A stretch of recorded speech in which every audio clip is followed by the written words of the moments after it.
নবীদের বৈশিষ্ট্য হচ্ছে নবীরা যেখানে মারা যায় ওখানেই কবর দিতে হয়। জানেন এটা?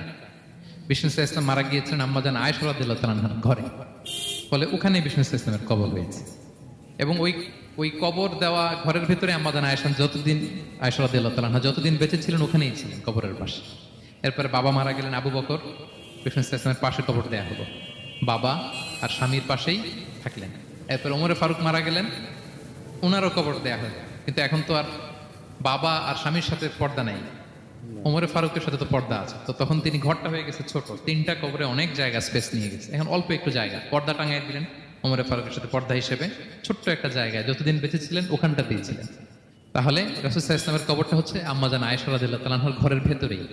আপনারা মসজিদে নববী যারা ভিজিট করেছেন তারা জানেন যে আপনারা যখন কিবলামুখী হয়ে নামাজ পড়েন বাম দিকে বিষ্ণু ইসলামের কবর, সেখানে রাসূল সাল্লাল্লাহু আলাইহি ওয়াসাল্লামের পাশে আবু বকর এবং ওমরে ফারুক রাদিয়াল্লাহু তাআলা আনহুমা শুয়ে আছে।